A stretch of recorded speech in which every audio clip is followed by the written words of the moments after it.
परिषद निवडणुकीसाठी एकनाथ शिंदे नवी खेळी खेळण्याच्या तयारीत आहेत। एकनाथ शिंदे या निवडणुकीच्या रिंगणात 10वा उमेदवार उतरवणार असल्याची माहिती सूत्रांनी दिली आहे। दरम्यान या निवडणुकीत 10वा उमेदवार देण्यामागे शिंदेंनी नेमकी रणनीती काय आहे पाहूया।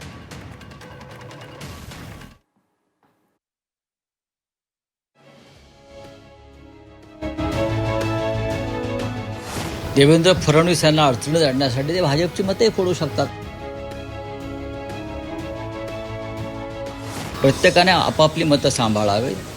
महायुती म्हणून आम्ही अतिशय भक्कम आणि मजबूत आहोत। महाविकास आघाडी म्हणून तुमची काय अवस्था आहे ते बघा।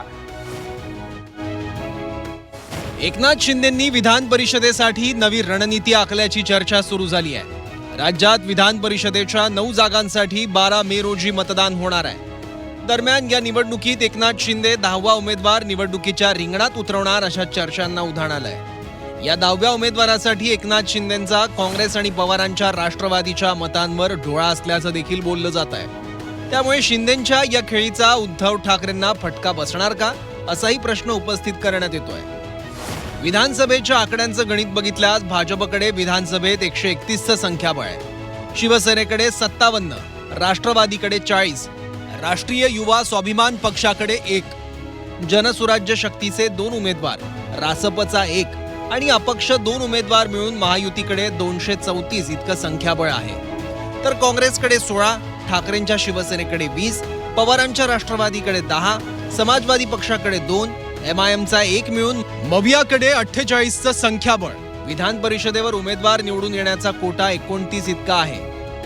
महायुतीचे 9 पैकी 8 उमेदवार निवडून येण्याची शक्यता आहे, तर दुसरीकडे मवियाचा 1 उमेदवार निवडून येणार।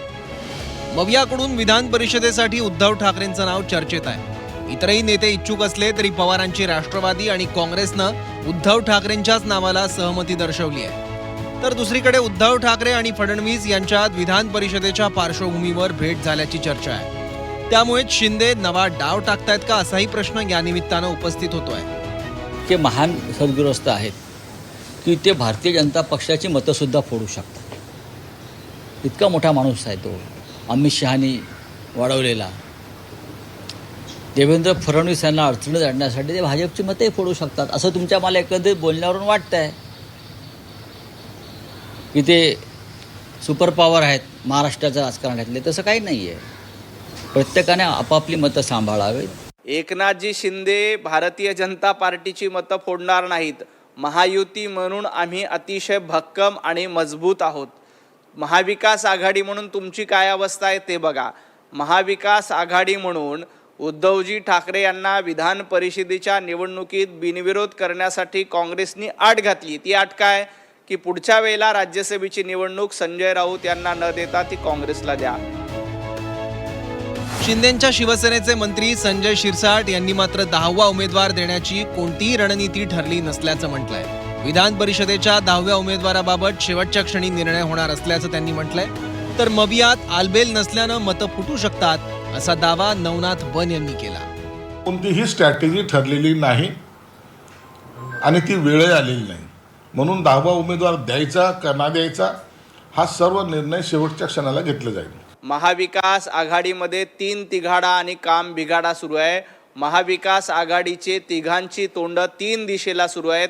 त्यामुळं विधान परिषदेमध्ये महाविकास आघाडीचं एकमत होण्याची शक्यता कमी आहे आणि त्यामुळंच संजय राऊतांनी कदाचित उद्धवजी ठाकरे यांना सल्ला दिला असेल की मतं सांभाळा, कारण मतं फुटली जाऊ शकतात। उभाटा गट पुन्हा एकदा फुटीच्या वाट्यावर येऊ शकते। विधान परिषद निवडणूक बिनविरोध व्हावी यासाठी भाजपचा प्रयत्न सुरू असल्याची चर्चा आहे। तर दुसरीकडे शिंदे 10वा उमेदवार देण्याच्या तयारीत असल्याचं दिसतंय। त्यामुळे शिंदेंनी 10व्या उमेदवाराचा डाव टाकल्यास या निवडणुकीत मोठा ट्विस्ट निर्माण होऊ शकतो। ब्युरो रिपोर्ट, झी 24 तास।